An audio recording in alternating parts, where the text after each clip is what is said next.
In today's episode, I'll show you one easy way in which you can prepare some Nyama choma. And with me here I have my list of ingredients. So I basically have my meat, I have a piece of ginger, some soy sauce, some garlic powder, I have some cooking oil, some salt, and some black pepper.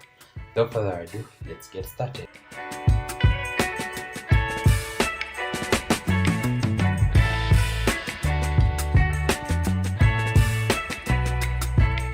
So you can also add any other spice or herb that you prefer. If at all I had some fresh rosemary, that will definitely go in. But since I do not have, and we always work with what we have, I'm going to leave out that for now. Then once I'm happy with the piece of ginger, I'll set that aside. Then I'll go in with my other ingredients. I'll go in with some salt. So you basically eyeball all the ingredients according to your preference. Then I'll add in some black pepper, and if at all you have the time, you can let this marinate. It's going to turn out great as well, but I do not have the time, so we are going to be making this and popping it straight into the oven. Then I'll go in with my garlic powder, and I've really been loving this garlic powder of late, so I'm going to go in with a generous amount. It's also aromatic. You should try it out if at all you haven't. Then I'll go in with some soy sauce, mainly for the color as usual. Then I'm going to mix this.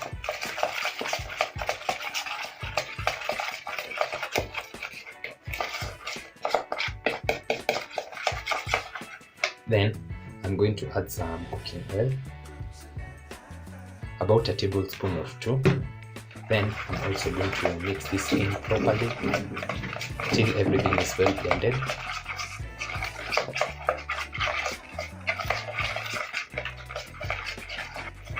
Now that I'm happy with this, I'm going to add in my meat.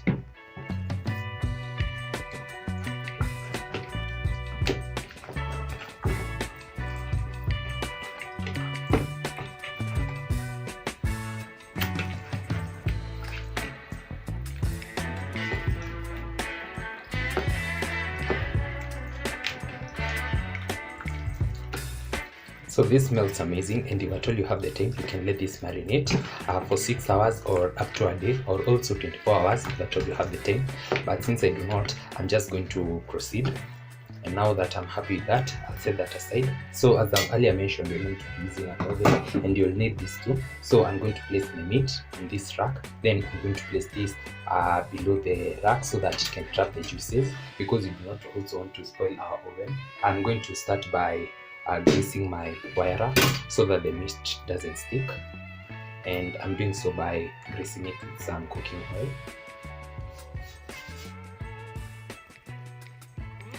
And in the meantime, my oven is preheating at 180 degrees.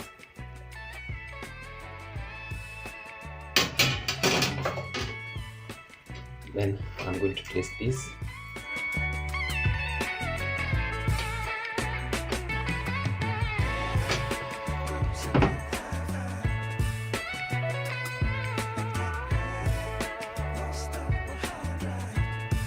Then before I place this into the oven, I'm going to cover it using foil, and this is going to help the garlic so that it doesn't burn.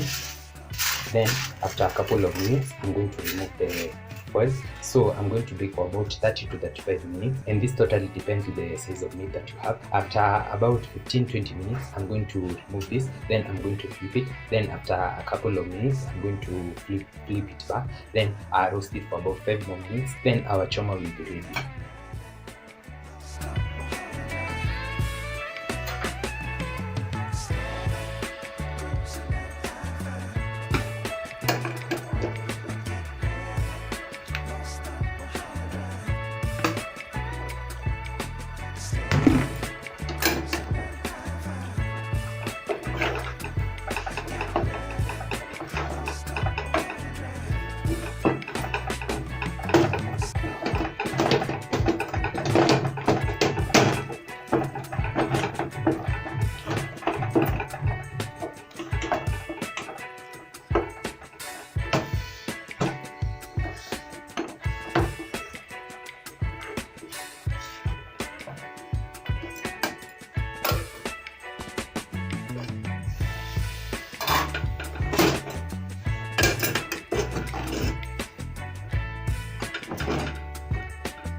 Wow, this looks amazing, and you can see this is what we have. So I'm going to wrap it in my foil, and this has been roasting for about 35 minutes. So I'm going to close this,